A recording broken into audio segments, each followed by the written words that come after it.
suivantes. Au cours des derniers jours, nous avons malheureusement enregistré les éléments suivants. Un total de 16 décès, dont un survenu hier soir. De nombreux blessés et des dommages matériels ont été enregistrés. Nous présentons nos sincères condoléances aux familles éplorées qui ont perdu des proches. Nous souhaitons un propre rétablissement aux personnes blessées lors de ces événements. Nous exprimons aussi toute notre solidarité envers les individus et les communautés affectées par ces troubles. Les personnes appréhendées au cours de ces événements sont principalement des individus armés et dangereux. À ce jour, 500 individus ont été interpellés. Parmi les personnes arrêtées, nous avons enregistré également des mineurs et des personnes de nationalité étrangère. La majorité de ces personnes arrêtées étaient en possession de cocktails Molotov, d'armes blanches, d'armes à feu de gros calibre. Les forces de sécurité ont fait face à des manifestants violents qui ne cherchent pas à exprimer des opinions, mais qui sont plutôt engagés dans des activités subversives. Les actions notées ont visé des infrastructures essentielles de l'État, telles que les usines de production d'eau et d'électricité, les transports publics, ainsi que des domiciles, des commerces et banques. L'objectif de ces attaques est de perturber l'activité économique du pays et d'instaurer un climat de terreur parmi nos concitoyens. À titre d'exemple, le fonctionnaire de police qui a été pris à partie par les manifestants est un officier de police qui a refusé d'utiliser son arme quand il s'est rendu compte qu'il était en face des mineurs, alors qu'il était dans les conditions légales de se défendre conformément à la loi. C'est lui aussi qui, dans un dernier acte d'héroïsme et de bravoure, a demandé à ses collaborateurs de le laisser sur place. Nous lui souhaitons prompt rétablissement. Nous appelons tous les citoyens à rester vigilants. Nous exprimons notre gratitude envers les Sénégalais qui collaborent déjà étroitement avec les forces de défense et de sécurité pour assurer la tranquillité et la quiétude de nos concitoyens et protéger la République.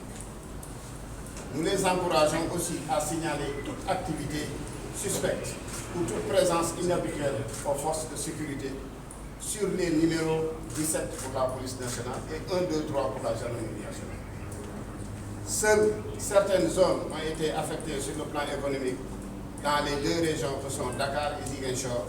Actuellement, la situation est maîtrisée. La situation est revenue au calme et à la tranquillité.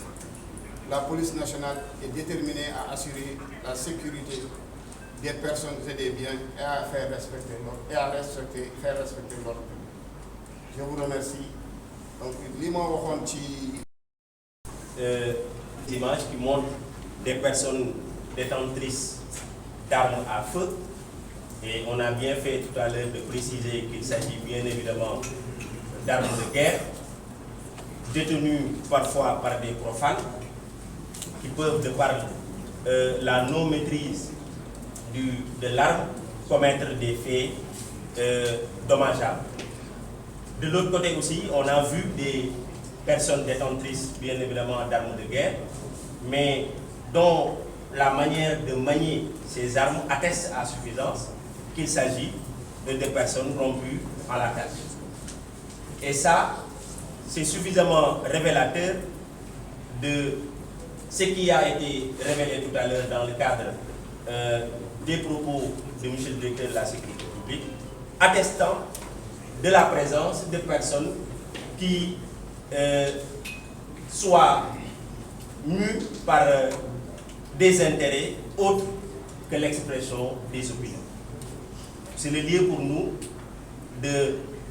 d'attirer l'attention de tout un chacun, d'appeler à plus de vigilance, d'appeler également à plus de prudence, mais également d'appeler à plus de sens de responsabilité dans l'implication de tout un chacun par la dénonciation de ces faits à la police, à la gendarmerie, bref, aux forces de défense et de sécurité.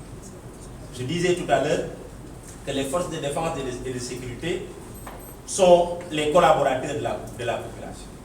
Si nous sommes là, c'est parce que la population est là.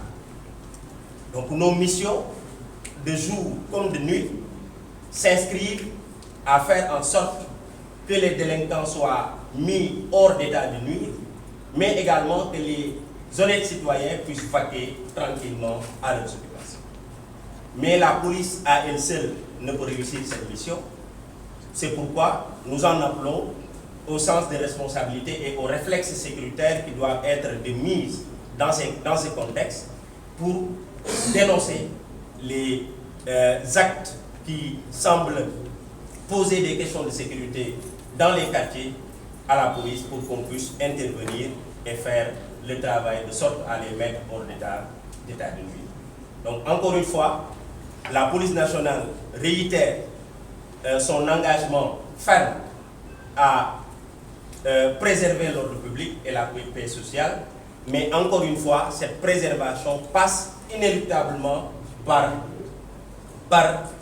bien évidemment la population, c'est-à-dire de par son implication.